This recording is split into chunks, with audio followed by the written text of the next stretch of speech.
जय हिंद दोस्तों। कैसे हैं आप सभी लोग। आशा करता हूँ आप सभी ठीक होंगे, स्वस्थ होंगे, मौज कर रहे होंगे। एक बार फिर से आपका अपने YouTube चैनल बोर्डजू में आपका स्वागत है।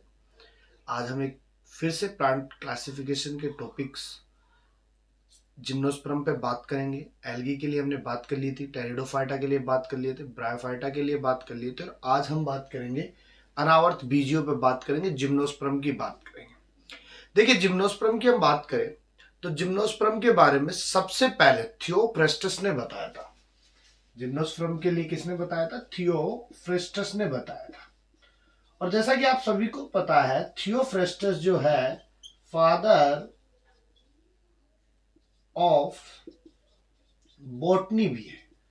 अर्थात बॉटनी के बारे में या वनस्पति शास्त्र के बारे में या पादपों के बारे में सबसे ज्यादा अगर किसी ने बातें बताई है अपन को, तो वो किसने बताई है? थियोफ्रेस्टस ने बताई है। कि थियोफ्रेस्टस ने प्लांट्स के बारे में विस्तृत जानकारियां प्रस्तुत की थी, इसलिए प्लांट्स ऑफ बॉटनी किसे कहा गया है? थियोफ्रेस्टस को कहा गया। लेकिन जिम्नोस्पर्म के बारे में मूल बात जो थी वो रॉबर्ट ब्राउन ने बताई थी। किसने बताई? रॉबर्ट ब्राउन ने बताई।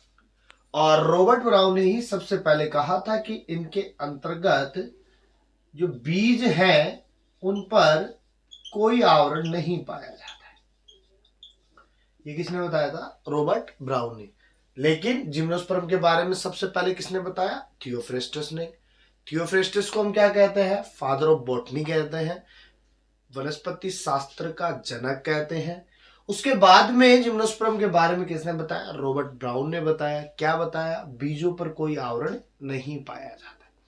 ये बातें किसके लिए हुई? जिम्नोस्पर्म के लिए वैज्ञानिकों की बेस्ड बातें थी। अगर हम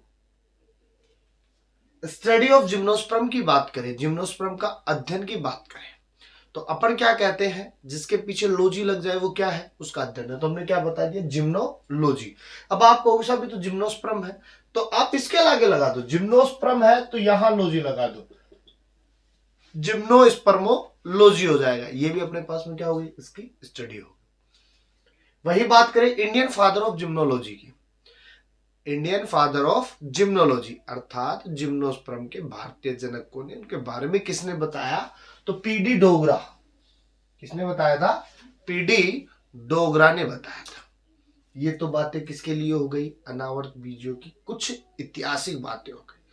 अब हम बात करें जिम्नोस्पर्म के बारे में, तो सबसे पहले बात करें जिम्नोस्पर्म को हम दो भागों में डिवाइड कर सकते हैं, या ये कह सकते हैं जिम्नोस्पर्म जो है दो शब्दों से मिलकर बना है, जिम्नो प्लस स्पर्म। तो यहां जिम्नो लिख दिया, यहां क्या लिख दिया? स्पर्म अलग कर दिया। जिम्नो का मतलब होता है नग्न। क्या हो गया? नग्न। और स्पर्म का मतलब बीज। नग्न का मतलब होता है अपने पास में विदाउट आवरण, यानी किसी भी प्रकार का आवरण नहीं पाया जाएगा। तो आवरण क्या होगा? अनुपस्थित। किस पर है? बीज पर।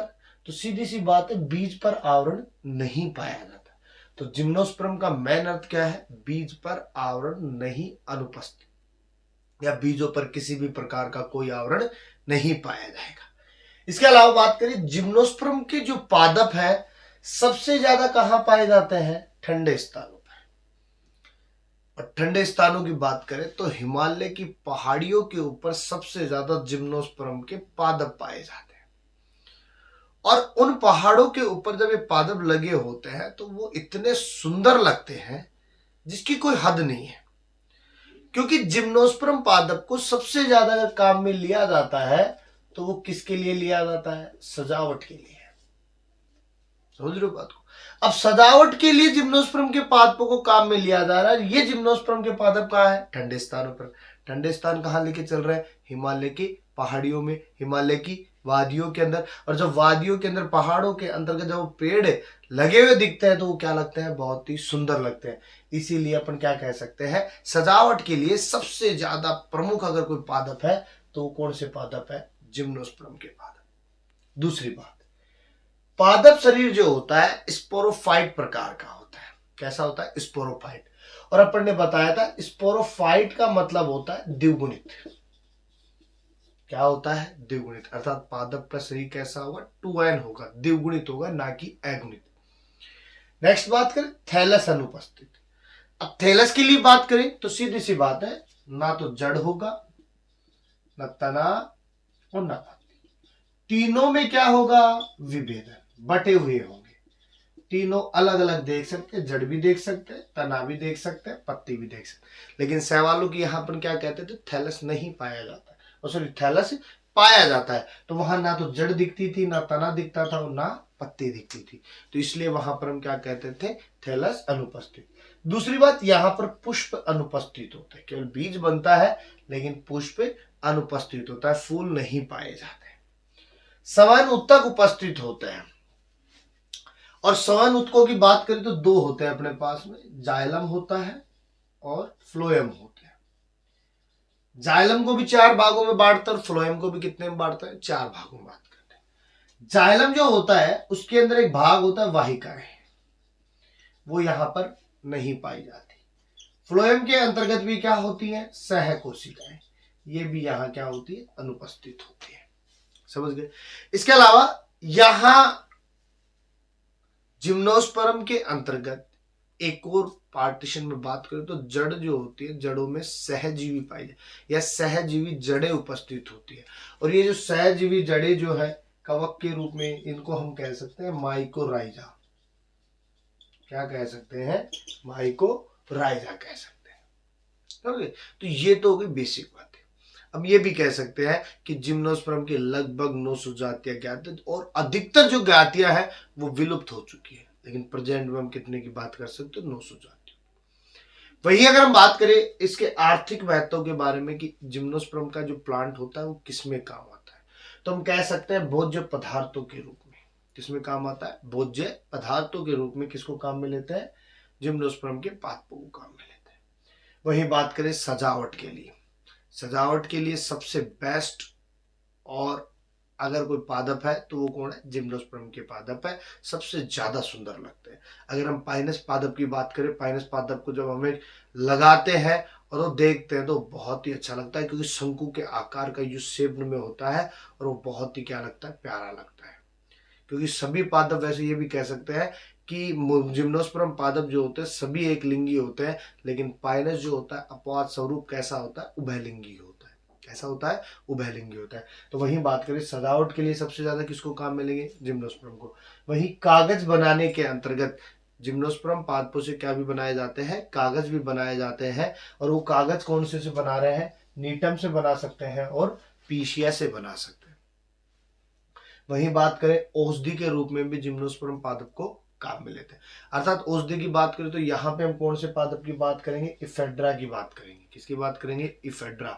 और इफेड्रा से एक औषधि बनाई जाती है, एंटीबायोटिक बनाई जाती है, जिसे इफेड्रिन कहते हैं। क्या कहते हैं, इफेड्रिन कहते हैं। और ये जो इफेड्रिन होती है ना, वो खांसी, जुखाम, अस्थमा, इन सब के अंतर्गत क्या आती है, काम में ली जाती है। वहीं बात करें जेनीपेरस से, जेनीपेरस की जो लकड़ी होती है, क्योंकि जेनीपेरस भी किसका भाग है, अनावर्तबीजी पादपों का। अब जेनीपेरस जो होता है उससे क्या बनाई जाती है, पेंसिल, स्केल बनाए जाते हैं। लकड़ी के जो स्केल होते हैं वो बनाए जाते हैं, और पेंसिल बनाई जाती है। वही बात करें साइकस रेवोल्यूटा, साइकस रेवोल्यूटा जो होता है उससे या इनके तने से एक मंड निकलता है, मंड बोले तो स्टार्च निकलता है, उसी स्टार्च को हम क्या कहते हैं, साबूदाना कहते हैं। क्या कह सकते हैं, साबूदाना कह सकते हैं, या हम इसे क्या कहते हैं, सागो कहते हैं।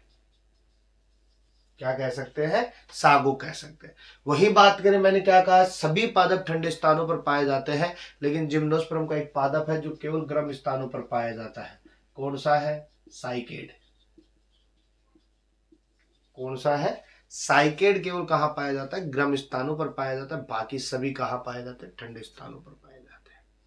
समझ गए बात को। इसका एक छोटा सा स्क्रीनशॉट लीजिए, आगे बात करेंगे।